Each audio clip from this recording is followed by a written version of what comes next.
ফুল আর ফলের পাশাপাশি আমাদের সবার উচিত কিন্তু ছাদ বাগানে একটু আধটু সবজি চাষ করা। কারণ এখন দেখো বাজারে টাটকা বা অর্গানিক সবজি আমরা না পাই বললেই চলে। হ্যালো সবাইকে, কেমন আছো তোমরা সবাই? আশা করি খুব ভালো আছো। বড়রা আমার প্রণাম নেবে আর ছোটদের জন্য অনেক অনেক ভালোবাসার ব্লেসিং রইলো। তো তোমাদের জন্য আমি আজকে নিয়ে এসেছি ছাদ বাগানে সবজি চাষের জন্য কিভাবে মাটি তৈরি করবে, সেই মাটি দিয়ে কিভাবে গ্রো ব্যাগ বা যে পটে গাছ বসাবে সেই পট ফিল করবে, আর লাস্টে কিভাবে চারা গাছগুলো বসাবে। আমরা দেখো অলরেডি আমাদের ছাদে টমেটো, হ্যালাপিনো, ক্যাপসিকাম, গাজর, বাঁধাকপি, ফুলকপি, ওলকপি, মটরশুঁটি, বিনস, পালং শাক, লাল শাক, ধনেপাতা, বেগুন, লঙ্কা, সিম, লাউ, কুমড়ো, এত সবজি আমরা চাষ করেছি। আর সেসব গাছের গ্রোথ তোমরা দেখতেই পাচ্ছ। তো এত সুন্দর সবজি বাগানের পেছনের সিক্রেট আমি সবটা আজকে তোমাদের সাথে শেয়ার করব। তো দেরি না করে চলো আজকের ভিডিওটা শুরু করা যাক। আজকে আমরা সবজি বাগানের জন্য যে মাটিটা তৈরি করব তার জন্য খুব গুরুত্বপূর্ণ তিনটে জিনিস দরকার হবে। আর প্রথম হলো মাটির ক্ষেত্রে আমরা যে কোনো গার্ডেন সয়েল ব্যবহার করতে পারি। এখানে দেখো আমাদের এই মাটিটা খুব ঝুরঝুরে, আর এই যে বড় বড় পাথরের মতো অংশগুলো, এগুলো দেখবে প্রথমে যখন মাটি তোমরা বাগান থেকে আনবে তো তার মধ্যে অনেক রয়েছে। তো সেক্ষেত্রে তোমরা এগুলোকে কোনো হ্যামার দিয়ে এগুলোকে ভেঙে দিতে পারো, বা এই মাটির মধ্যে যদি জল মিশিয়ে রাখো তো দেখবে মাটিটা তখন এরম ঝুরঝুরে তৈরি হয়ে যাবে। তো এখন এই মাটির উর্বরতা শক্তি একদমই কম। তো এর উর্বরতা শক্তি বাড়ানোর জন্য প্রথমে আমাদের যে জিনিসটা দরকার হবে সেটা হচ্ছে কম্পোস্ট। এখানে আমি দেখো ভার্মি কম্পোস্ট নিয়েছি। ধরো আমরা মাটি নিচ্ছি 50% মাটি।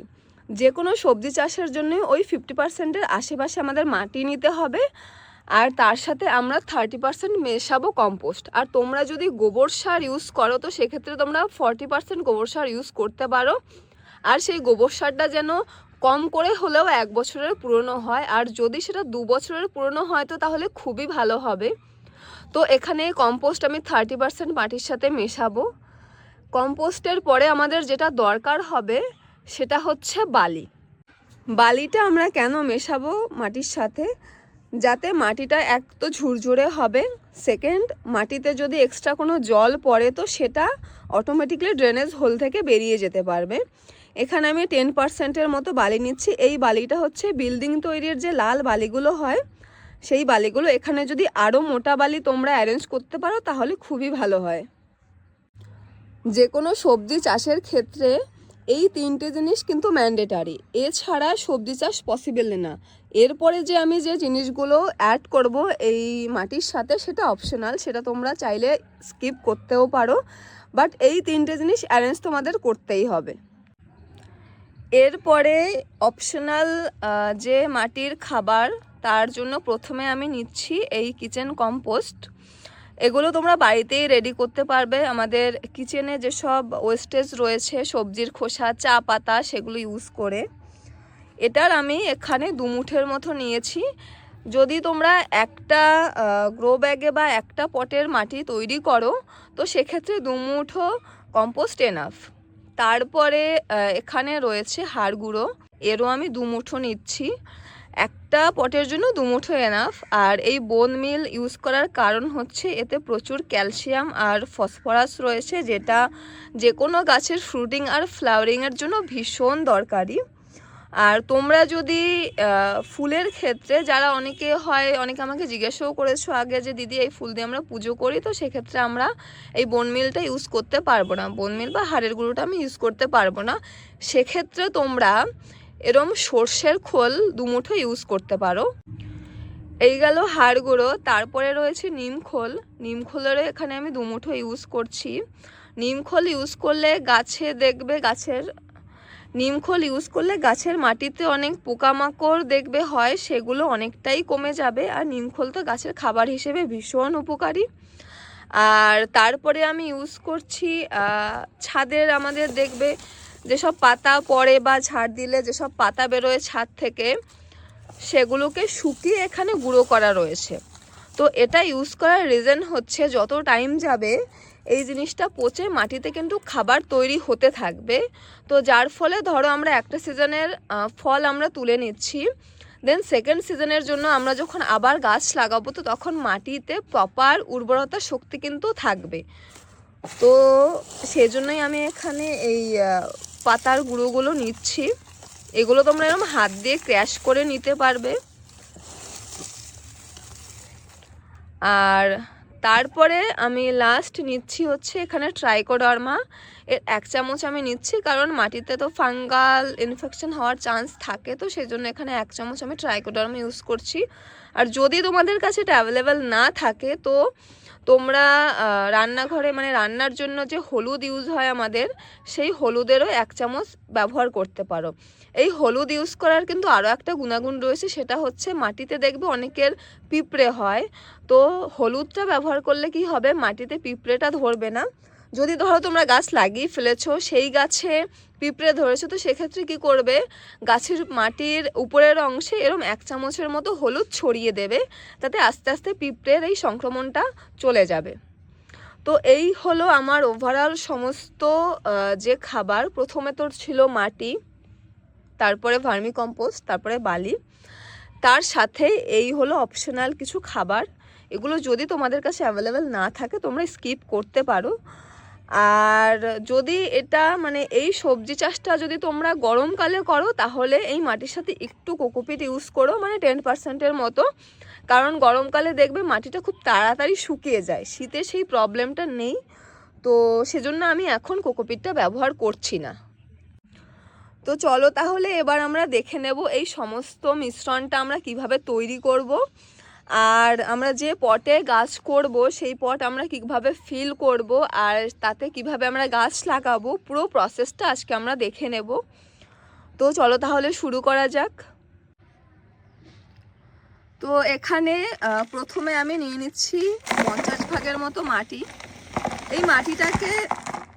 এই মাটিটাকে তোমরা আরেকটু চেলে নিতে পারো, মানে আরও গুঁড়ো গুঁড়ো করে নিতে পারো, তাহলে খুব ভালো হয়।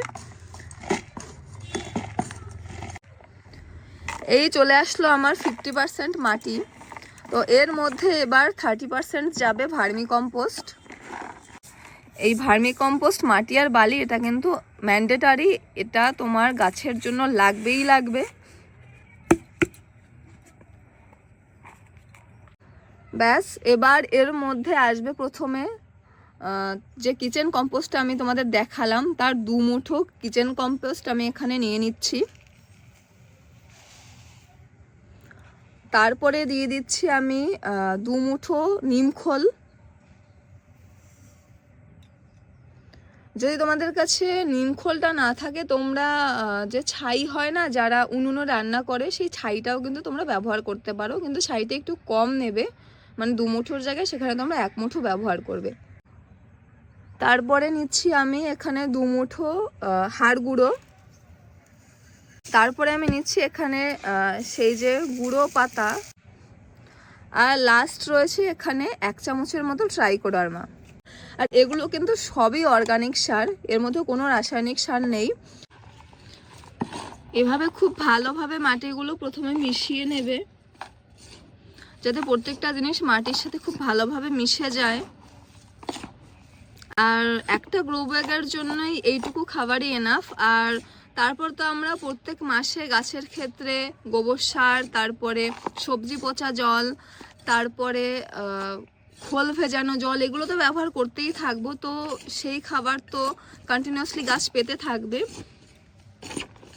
আজকে আমরা আমাদের সবজিগুলো বসানোর জন্য এখানে গ্রো ব্যাগ ব্যবহার করছি। তোমরা যদি গ্রো ব্যাগ না ইউজ করতে চাও তো সেক্ষেত্রে মাটির যে 10 ইঞ্চির যে গামলাগুলো রয়েছে সেগুলোও ব্যবহার করতে পারো, বা যে 10 ইঞ্চির প্লাস্টিকের পট সেটাও ব্যবহার করতে পারো। কিন্তু তোমরা যে পটই নাও না কেন সেখানে কিন্তু এই ড্রেনেজ হোলগুলো ভালোভাবে দেখে নেবে প্রপারলি আছে কি না, কারণ যদি পটে জল জমে যায় তাহলে কিন্তু গাছ মারা যাওয়ার চান্স থেকে যায়।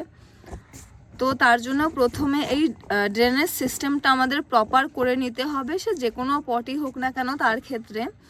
তো তার জন্য এখানে আমি এই গ্রো ব্যাগের নিচে প্রথমে ব্যবহার করব এখানে দেখছো এই যে ফুল, এগুলো আমাদের সব পুজোর ফুল। এই পুজোর ফুল রয়েছে এখানে। তারপরে ছাদের যে গাছপালা আমরা ট্রিম করি সেগুলো রয়েছে।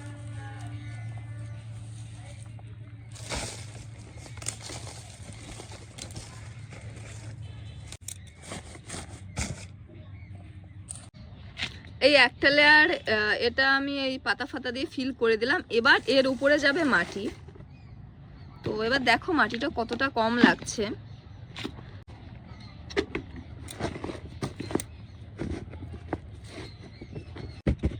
আর এই এখানে এটা 12 ইঞ্চির গ্রো ব্যাগ রয়েছে, 12x12 ইঞ্চির। তো এখানে আমি দুটো টমেটো কিন্তু গাছ লাগাবো। তোমরা যদি একটা লাগাতে পারো তো খুবই ভালো হয়, কিন্তু আমি এখানে দুটো দিচ্ছি। মানে এই জায়গায়, মানে এই কর্নারে আমি একটা দেবো আর এখানে একটা দেবো। যেহেতু আমার কাছে চেরি টমেটো এটা, তো চেরি টমেটো গাছ লম্বায় বেশি বাড়ে, তো সেক্ষেত্রে আমার প্রবলেম হবে না। তোমরা এখানে যদি বেগুন গাছ বা আমাদের যে দেশি টমেটো রয়েছে সেগুলো যদি দাও, তো সেক্ষেত্রে তোমরা একটা গাছ লাগিও, তাহলে খুবই ভালো রেজাল্ট পাবে। তো এই যে রয়েছে আমার চেরি টমেটো, যেটা আমি বীজ থেকে তৈরি করেছি। আর যেদিন তোমরা এরম গাছ রিপোর্ট করবে, একটা পট থেকে আরেকটা পটে ট্রান্সফার করবে, সেদিন কিন্তু গাছে জল দেবে না, যাতে এই গোড়ার মাটিটা শুকিয়ে যায় আর চারাটা খুব মানে কোনো ঝামেলা ছাড়া তুলে ফেলা যায়। কারণ রুটস যদি কোনোভাবে ডিস্টার্বড হয় তাহলে গাছ কিন্তু কিছুদিনের জন্য স্ট্রেসে চলে যাবে।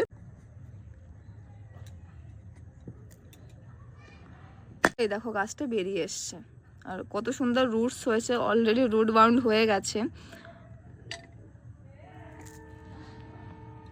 এটা আমার প্রথমে সিডলিং ট্রেতে করা ছিল আর সেখান থেকে আমি পরেই পটে ট্রান্সফার করেছিলাম। এই সাইডে আমি একটা দিচ্ছি আর এক পাশে আর একটা দিয়ে দেব। আর যেহেতু এই চেরি টমেটো গাছগুলো তোমার 5 থেকে 6 ফিটের মতো লম্বা হয় বা তার থেকেও বেশি লম্বা হতে পারে, তো তার জন্য সাপোর্ট হিসেবে এখানে এগুলো কিছু বাঁশের, কি বলে এগুলোকে, বাঁশের কঞ্চি রয়েছে, কঞ্চি না, তো তাই সাপোর্টের জন্য এখানে কিছু আমি লাঠি দিয়ে গাছগুলোকে ভালোভাবে বেঁধে দিচ্ছি।